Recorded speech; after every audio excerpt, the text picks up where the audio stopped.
हूँ दोस्तों, आज मैं लाया हूँ फिर से इडुटेरिया को जो वॉल्यूम नंबर 1 है उसका सेट नंबर 2। आप अपना बुक से देखिए क्वेश्चन, मैं आपको जितने भी मैथ हैं उनमें उन सारे को मैं सोल्व करवाता हूँ। आप अपने बुक में क्वेश्चन देखिए पहला क्वेश्चन यानी 14 नंबर जो रीजनिंग का पोर्शन है उसमें एक क्वेश्चन है 14 नंबर क्वेश्चन कह रहा है कि 2486 को पूर्ण वर्ग बनाने के लिए इनमें से कौन सी सबसे छोटी संख्या घटाया जाए।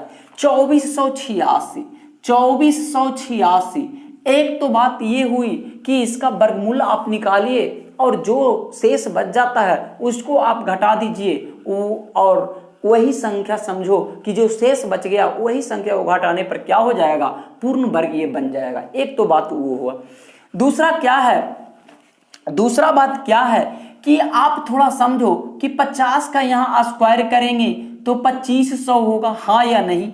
यदि 2500 हो रहा है यानी कि जस्ट इसके नीचे वाला स्क्वायर है तो हम 49 का देखते हैं, 49 का स्क्वायर करते हैं तो हमें मालूम हुआ कि 2401 होता है।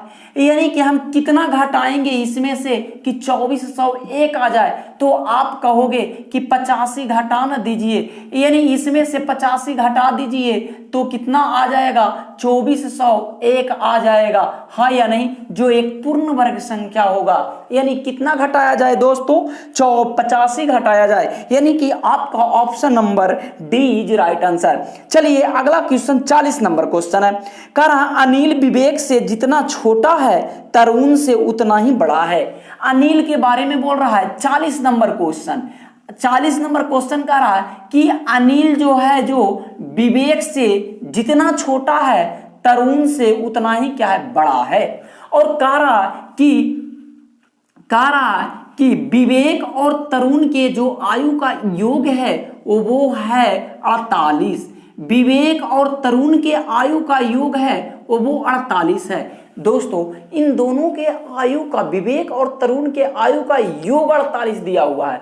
और एक बात समझने का है कि अनिल जो है जो विवेक और तरुण के जस्ट बीच में बैठा हुआ है। और बीच में कौन बैठता है, बीच में बैठता है औसत। औसत का मतलब ही हुआ कि बीच की संख्या।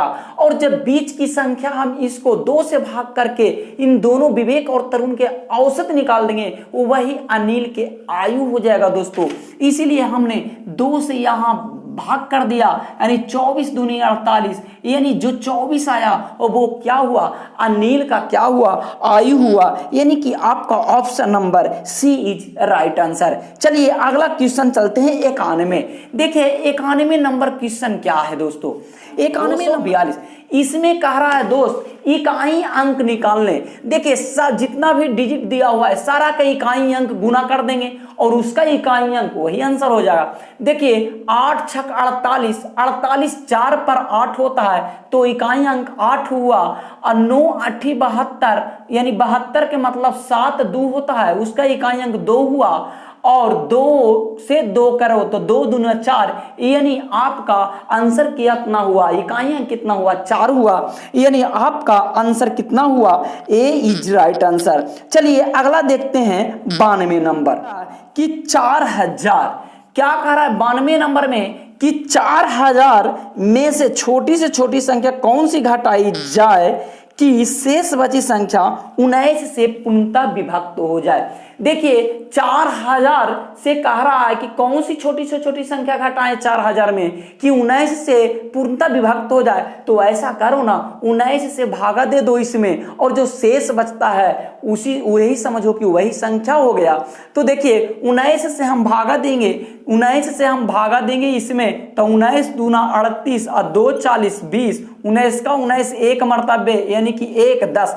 यानी अब जो शेष बच गया, जो 10 बच गया, यानी कि 4000 में यदि 10 हम घटा देंगे तो वो संख्या, ये संख्या घटाने के बाद जो भी संख्या बचेगा वो 19 से पूर्णतः क्या हो जाएगा, कट जाएगा। चलिए आगे अगला क्वेश्चन क्या है 93 नंबर, यानी कि आपका ऑप्शन नंबर इसमें कितना सही हो गया, ए इज राइट आंसर। चलिए आगे 93 नंबर क्वेश्चन देखिए 93 नंबर क्वेश्चन में आप बुक देख रहे होंगे तो दिया हुआ है ए का मान दिया हुआ है 1.9 और बी का मान दिया हुआ है 2.1। तो कह रहा है A square plus 2ab plus B square का मान निकाले। अरे भाई A square plus 2ab plus B square किसका फॉर्मूला होता है? तो आप कहोगे कि a प्लस बी का तो होल स्क्वायर होता है, हाँ या नहीं? अब देखो a का मान है 1.9 और b का मान है 2.1, यानी कि दोनों का जोड़ देंगे तो कितना हो जाएगा? यानी 4 हो जाएगा। यानी दोनों का a प्लस बी का जोड़ेंगे तो वैल्यू 4 होगा और 4 के स्क्वायर करेंगे यानी 16 हो जाएगा। यानी आपका आंसर कितना आया? 16, जो आपका option number C is right answer. चलिए अगला क्वेश्चन 94 नंबर क्वेश्चन देखिए दोस्तों। 94 नंबर क्वेश्चन क्या कह रहा है? 94 कह रहा है कि एक व्यक्ति के पास 5 रुपया, 10 रुपया, 20 रुपया के नोट के रूप में कुल धनराशि 1575 है। अरे भाई 1575 है, पूरा धनराशि 1575 है, हाँ या नहीं? कह रहा है ये जो 1575 है पूरा धन है, पूरा पैसा है 1575।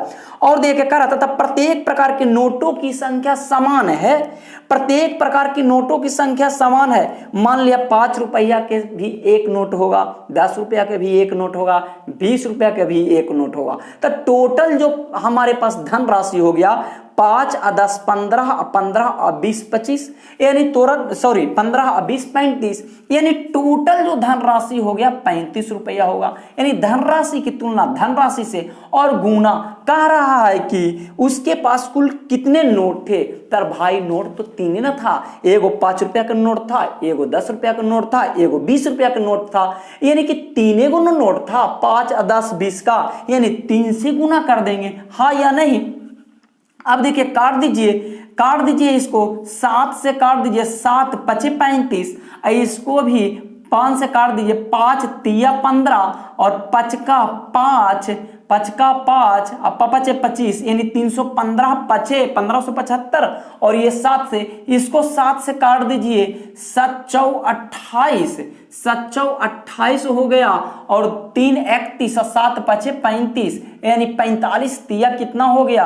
यानी 5 तिया 15 के 5 बाकी हाथ में 1 4 तिया 12 1 13, यानी 135। यानी उसके पास कितने नोट थे? उसके पास कुल 135 नोट थे, यानी कि आपके option number C is right answer.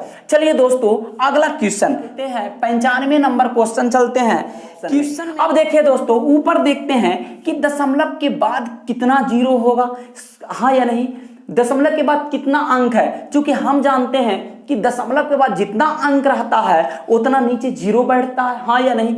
यानी कि कहीं ना कहीं ये जैसे दिया हुआ है 0.09, तो हम क्या करेंगे इसको, यानी 9/100 करेंगे कि नहीं, हाँ या नहीं?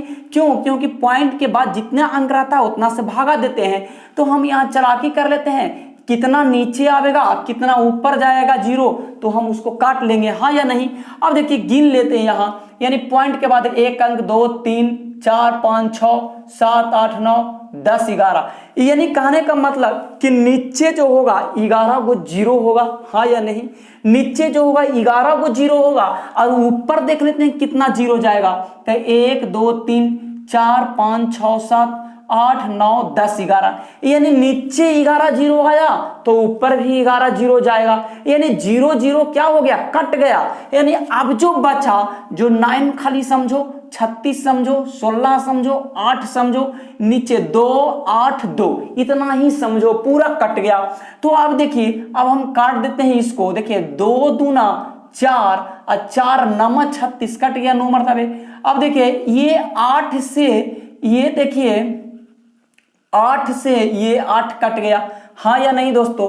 अब देखिए कितना हो गया, देखिए ये 9 9 81, देखिए 81 कहने का मतलब है कि ये वर्गमूल टूट गया तो 9 हो गया, और गुना 16 का वर्गमूल टूट गया तो 4 हो गया, यानी 9 चौक कितना हो गया 36, यानी आपका आंसर कितना आवेगा 36 आवेगा, यानी कि option number B is right answer. हाँ या नहीं दोस्तों। चलिए अगला क्वेश्चन 96 क्वेश्चन क्या कह रहा है, देखिए 96 क्वेश्चन कह रहा है कि राम की वर्तमान आयु उसके पुत्र के वर्तमान आयु का 3 गुना है। राम की वर्तमान आयु, देखिए राम की वर्तमान आयु जो है, राम की वर्तमान आयु है जो उसके पुत्र यानी कि उसके सन के कितना है 3 गुना है, यानी सन 1 है तो राम के आयु 3 है। हाँ या नहीं दोस्तों, हाँ या नहीं।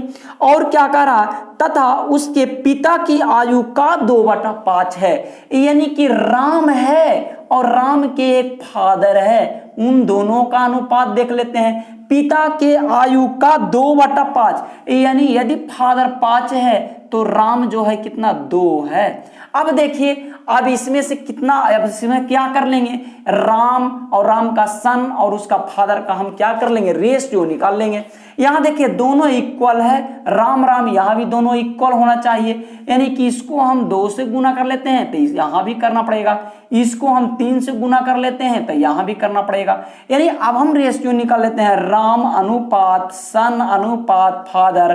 तो देखिए राम पहला वाला था 6 अनुपात सन दूसरा वाला था 2 और फादर तो यहां है यानी लास्ट के 15, यानी अब हमें पता चल गया कि राम और राम के फादर और राम के पुत्र यानी तीनों का रेशियो निकल गया 6:2:15। हाँ या नहीं।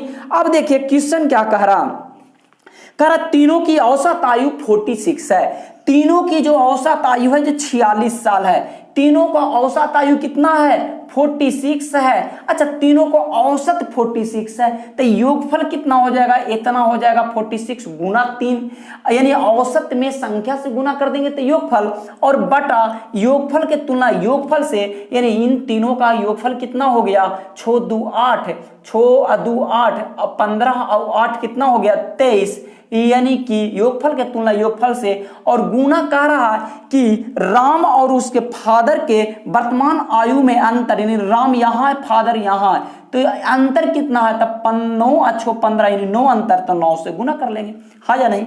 अब देखिए कर दीजिए 23 दूना 46 यानी 3 दूनी 6 9 छक्का 54, यानी 54 साल क्या है राम और राम के पिता में दोनों के आयु का अंतर जो है जो 54 ईयर्स है, यानी कि आपका option number A is right answer. समझ में आया दोस्तों। चलिए अगला क्वेश्चन यानी कि अगला क्वेश्चन अब क्या है 97 क्वेश्चन क्या कह रहा है दोस्तों, 97 नंबर क्वेश्चन क्या कह रहा है कि √3 पर पावर 5 और 9 पर पावर 2 बराबर 3 पर पावर n और गुना 3√3, यही तो है। अब कह रहा है कि इसमें n का मान ज्ञात करने, क्या कह रहा है दोस्तों n का मान ज्ञात करने। अब देखिए √3 आप लोग 8 9 10 से ही पढ़ते आ रहे होंगे घातांक और करनी, कोई √3 है इसको हम घात के रूप में लिखते हैं तो √3 पर पावर 1/2 करते हैं। हाँ या नहीं। तो यहां भी करेंगे, √3 को यदि घात से हटाएंगे रूट से हटाएंगे तो घात में लिखेंगे 1/2 लिखेंगे, और पर पावर 5 तो 1 से गुना हो जाएगा 5 में, 5 को तब 5/2 आ जाएगा, और गुना देखिए 3 है तो इसको भी पावर हम बेस 3 बनाएंगे 9 को, तो 9 को हम बेस 3 के रूप में डालेंगे तो 9 के हम लिख सकते हैं 3 पर पावर स्क्वायर, और फिर स्क्वायर करेंगे, चूंकि ये 9 के स्क्वायर है तो 9 के बदले में तो 3 के स्क्वायर कर दिए और इस पर स्क्वायर करेंगे तो ये गुना होके क्या हो जाएगा 2 और 2 4 हो जाएगा, और बराबर देखिए 3 पर पावर ही तो n है ये है अगुना 3 और फिर गुना ये देखिए 3 कितना हुआ इनटू 3 पर पावर 1/2, यानी इस पर भी पावर 1 मान लो। हाँ या नहीं। अब देखिए इस पर भी पावर 1। अब देखिए जब गुना में क्या होता है, जब आधार सेम रहता है तो घात क्या हो जाता है जुड़ जाता है गुना में, तो आधार सेम है तो देखिए 5 2 और जोड़ 4 करेंगे तो 4 दूनी 8 5 13/2 आ जाएगा। बराबर इधर भी हम क्या करेंगे, गुना में है और सबका आधार सेम है, इसीलिए हम घात क्या करेंगे, जोड़ देंगे। तो आधा और प्लस 1 यानी कि कितना, 1.5 हो जाएगा, 1.5 हो जाएगा। यानी कि 3 पर पावर n प्लस 1.5 के मतलब 3/2 हो गया, हाँ या नहीं, इतना ही तो होगा। अब देखिए दोनों तरफ हमने क्या कर दिया कि जो बेस है, जो आधार है, जो बराबर कर दिया। जब आधार बराबर है तो उसका घात भी बराबर होता है, यानी कि 13/2 बराबर n प्लस 3/2 हो जाएगा, हाँ या नहीं। अब देखिए 3/2 इधर चला आवेगा बराबर n, तो 13/2 माइनस 3/2 आ गए, यानी कि आपका n बराबर 10/2, यानी कि 2 5 10, यानी 5 आंसर आ जाएगा। n का मान कितना आ जाएगा, 5 आएगा, यानी कि आपका ऑप्शन नंबर कितना आ जाएगा, बीज राइट आंसर। समझ में आया दोस्तों। चलिए अगला क्वेश्चन 98 देखिए। 98 नंबर क्वेश्चन क्या कह रहा है, 98 नंबर कह रहा है कि किसी परीक्षा में ए तथा बी क्रमशः अधिकतम अंकों का 60% तथा 30% अंक प्राप्त करते हैं। देखिए एक परीक्षा हो रहा था, हमने मान लिया कि 100 नंबर का पूरा अंक था, उसमें ए लाया 60%, ए लाया 60% यानी 100 का 60% यानी कि 60 हो गया, और बी लाया 30% यानी 100 का 30% यानी 30 लाया, यानी कि दोनों को जोड़ते हैं तो 60 30 90, यानी कि दोनों क्या हुआ, 90 नंबर लाया, दोनों क्या हुआ, 90 नंबर लाया। मगर यहां क्या कह रहा है कि इनके प्राप्तांकों का योग 783 है, इनके प्राप्तांकों का योग 783 है। हमारे अनुसार से तो 90 था और उसके अनुसार से 783 है, यानी कि दिए की तुलना दिए से और जो निकालना उसको गुना कर दो। तो क्या कह रहा है, कह रहा है कि परीक्षा में पूर्णांक कितने के थे, तो हमने तो माना था कि 100 का पूर्णांक, इसलिए 100 से हमने क्या कर दिया, गुना कर दिया। अब देखिए 1 शून्य से 1 शून्य कट गया और 9 से इसको भाग दे दीजिए, 9 से भाग दीजिएगा तो 9 8 क्या हो गया, 72 हो गया, और 9 7 63 हो गया, यानी 87 गुना 10 बराबर कितना हो गया, 870, यानी कि 870 अंक का पूरा क्या हुआ था, एग्जाम हुआ था, यानी कि आपका option number B is right answer. चलिए अगला क्वेश्चन हम 99 चलते हैं, यानी 99 नंबर क्वेश्चन चलते हैं। दोस्तों 99 नंबर क्वेश्चन क्या कर रहा है कि किसी व्यक्ति ने एक वस्तु को 25% हानि पर 6750 रुपया में बेची, हाँ या नहीं दोस्तों, यानी कि 6750 रुपया में, दोस्तों 6750 रुपया में कब बेचा था, 25% हानि पर। मान लिया कोई वस्तु आपने खरीदा था 100 रुपया में और उसको 25% तो हानि पर बेच दिया, यानी आप कहीं ना कहीं 75 रुपया में बेचा होगा, हाँ या नहीं। 100 रुपया के वस्तु को आपने 75 रुपया में बेच 25% हानि पर बेचा, यानी कि इतना में बेच दिया, 75 रुपया में बेच दिया, यानी कि यहां से ये विक्रय मूल्य, यहां से ये विक्रय मूल्य, यानी विक्रय मूल्य की तुलना विक्रय मूल्य से और जो निकालने का है उसको गुना। तो कह रहा यदि वस्तु को 15% लाभ पर बेची जाए, अरे भाई 15% 100 रुपया के चीज को 15% लाभ पर बेचेगा, यानी 115 रुपये में तो बेचना ही होगा, हाँ या नहीं दोस्तों। अब देखिए काट दीजिए, 23 पचे 115 होता है, और ये देखो 15 पचे 75 हो जाता है। अब इसको देखिए 15 से काट दीजिए, 6750 कट जाएगा, 15 दूनी 30, 15 चौ 60, 15 चौ कितना हो गया, 15 चौ 60 हो गया, और 15 पचे 75 हो गया, और 0 450 मरतबे 15 से कट गया। अब देखिए 45 और गुना 23, 450 और गुना 23 कीजिए, 450 गुना 23 कीजिएगा तो कितना आवेगा, यानी कि आपका आवेगा 10,350 रुपया आवेगा, यानी कि आपका option number A is right answer. यानी 450 और गुना 23 कीजिएगा तो 10,350 आवेगा, जो आपका ऑप्शन नंबर ए में है, इसीलिए आपका option number A is right answer. हाँ या नहीं दोस्तों, हाँ या नहीं। चलिए अगला क्वेश्चन की ओर चलते हैं। देखिए 100 क्वेश्चन, 100 नंबर, 100 नंबर क्या कहता है, 100 नंबर कहता है दोस्तों कि 18 और 24 का तृतीय अनुपाती कौन सा होगा। 18 और 24 का तृतीय अनुपाती बराबर क्या होता है, बी स्क्वायर बटा ए होता है। बी स्क्वायर बटा ए यानी बी स्क्वायर, बी यहाँ क्या है यानी 24 है, यानी 24 गुना 24 और बटा ए क्या है, ए है 18। काट दीजिए ना इसको, देखिए छो तिया 18, छो चौ 24 यानी 3 या 24 यानी 8 चौ 32 यानी तृतीय अनुपाती कितना आ गया, 32 आ गया। यानी कि आपका ऑप्शन नंबर कितना आया, option number B right answer. समझ में आया दोस्तों। चलिए हम